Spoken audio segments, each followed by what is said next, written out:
Welcome naman sa may another YouTube channel natin mga kasid. Bali mga kasid, talakayin naman natin yung acid reflux natin. Ang acid reflux natin mga kasid, ano ito mga kasid, minana natin mga kasid sa mga magulang natin, sa mga kapamilya natin, sa tiyo, sa mga parente. Doon, minana natin ang acid reflux. Kaya nagkaroon tayo ng acid reflux. Kaya lang lumala yung acid reflux natin mga kasid. Kasi nga tayo, wala tayong pinipiling pagkain. Nagpupuya tayo, kumakain tayo ng mga bawal, mga soft drinks, mga maasim, grabe kumakain ng mga maalat, sobrang tatamis. Kaya doon lumala yung acid reflux natin. Ngayon, dahil lumala na to, kaya ang unang umpisa mo yung sakit na yan, nagkaroon ka ng sumasakit yung ulo, paminsan-minsan, maka-acid yan. Hindi pa naman masyadong masakit kasi papunta pa lang sa sa acid reflux eh. Sumasakit yan, tapos minsan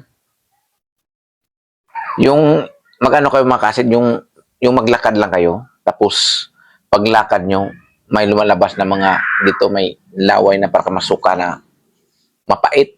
Minsan, minsan tubig, gano'n, tapos lumalabas bigla. Yun, sintomas na yan mga kasid na may kunti ka ng acid reflux niyan. Habang tumatagal yan, bigla ka na lang magulat, magulat ka na. Pagkatapos magulat niyan, mabilis ka lang kabahan. Parang may kumakabog sa dibdib mo. Kumakabog yan. Ngayon, habang lumala na yung acid mo, ang mangyari yan maka-acid, umano yung dito mo maka-acid, humahapdi na yan. Humahapdi na parang sinunog parang mainit na. Tapos parang tusok-tusok na, parang paghinga mo, iba. Yan. Yan maka-acid. Yan, paunti-unti na yan. Sakit sa ulo.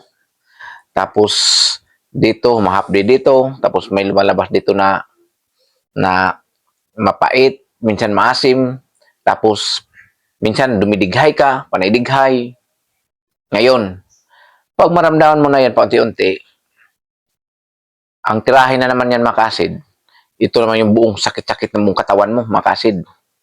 Buong sakit-sakit, bilang sumasakit yung buong katawan mo, sa parte ng katawan mo. Tapos ang mangyari niyan, mabilis ka na mapagod niyan.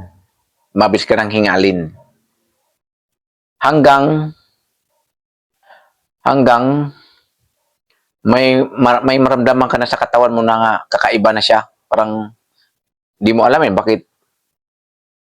bakit bigla kang parang nawalan ka ng gana na gano'n.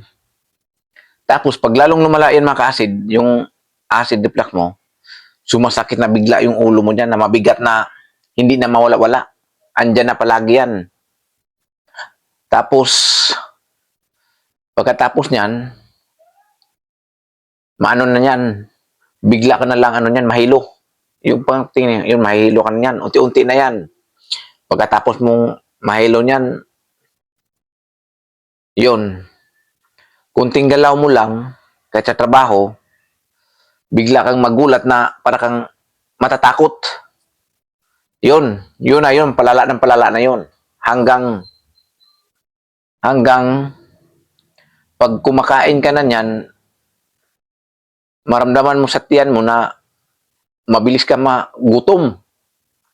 Pag mabilis ka magutom niyan, pag kumakain ka, mabusog ka, tapos kunti lang kinakain, mabusog ka, tapos pakiramdam mo sa tiyan mo, parang bloated na parang busog ka na, di mo maintindihan, parang gutom na busog na, tapos kunti lang kinakain mo, maano ka, parang matatakot kasi nga, minsan kumakabog yung dibdib mo parang kang atakihin sa puso. Pag habang tumatagal yan, gumagrabe-grabe na yan, maramdaman mo na yung manhid sa katawan mo. Namamanhid na yung kamay mo, namamanhid na yung dito mo, pati likod mo, pati dito mo. Namanhid yan. Akala mo may high blood ka na Dito, manhid ka na.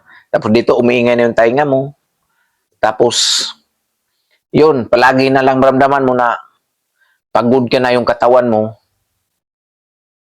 ah, mab walang gana, parang binugbog na araw-araw, parang binugbog na. Tapos doon na unti-unti na yun na nahihilo ka na, tapos mabilis ka nang magulat, tapos ano ka, parang mabilis kang magalit din pag kunting ano lang, magagalit ka bigla na gano'n. Parang mainit palagi yung isip mo, tapos yung katawan mo parang umiinit na, akala mo may lagnat ka pero wala. Minsan naman parang kang manlalamig na bigla ka lang gumaganyan na gano'n. Gano'n yung mangyari mga ka-acid. Yung palala ng palala na yun. Hanggang pang lumala pa ng lumala yan, ano na yan, hindi ka na makatulog yan. Kung makatulog ka man yan, saglit na yan, pagkatulog mo, pagising mo, bigla nang kumakabog ang dibdib mo niya na, ano na yan. Hanggang di ka na makatulog niyan, yun, doon mo na maramdaman yung katawan mo na bigla ka ng papayat ng papayat na yan. Papayat ka na. Nagulat ka nga, mailang linggo lang yan, 2 linggo. Payat ka na bigla eh. Magtaka ng mga tao, uy, anong nangyari sa'yo? Bakit ganun yung mukha mo ganun? Bakit bigla kang pumayat? Anong sakit mo? Ganon. Yung palala ng palala yun, hanggang umatake na yun na yung paghirap ang paghinga. Ganun na ang paghirap paghinga niyan. Payat ka na, mahirap ka na huminga, wala ka nang gana kumain. Yun. Doon na mag-umpisa yan. Hanggang wala kang magawa eh. Kasi di mo na kayang kontrolin eh. Ang mangyari niyan, pupunta ka talaga sa doktor. Kasi di mo alam eh, nung una eh. Di mo alam kung anong sakit mo eh. Doon ay paliwanag sa yung doktor na pakukunan ka lahat kung anong mangyari. Ang mangyari dyan sa result yan, ano yan siya, normal yan. Pero, iba ang naramdaman mo, kakaiba. Kasi nga, sabay-sabay na eh. Sakit na ng ulo.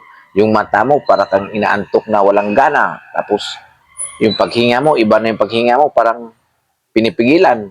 Tapos sakit pa ng buong katawan mo. Tapos pag naglakad ka pa, hinihingal na, nahihilo.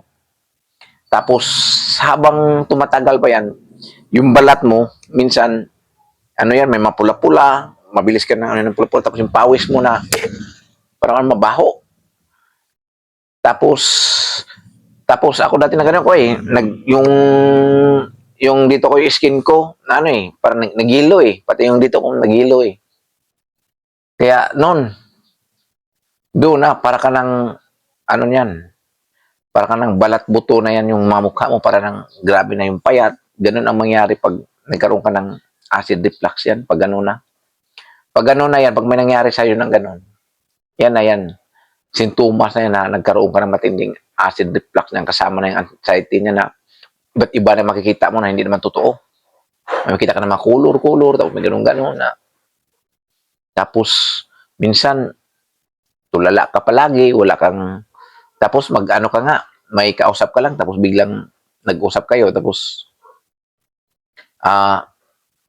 minsan makalimutan mo yung kung ano isunod mong sasabihin, kasi nga, ang sa isip mo, iba eh, parang namamanhid na yung mukha mo dito, parang namamanhid dito, kumakapal yan, yung ulo mo, tapos yung dito mo, yung liig mo, parang may namamanhid, tapos yung utak mo parang may gumagalaw-galaw, sa katawan dito, pati paa lahat yan, titirahin ng acid reflux yan, masakit-sakit yan. Ganon pag matindi na yung acid reflux mo mga idol. Hanggang dito lang mga idol. Maraming salamat.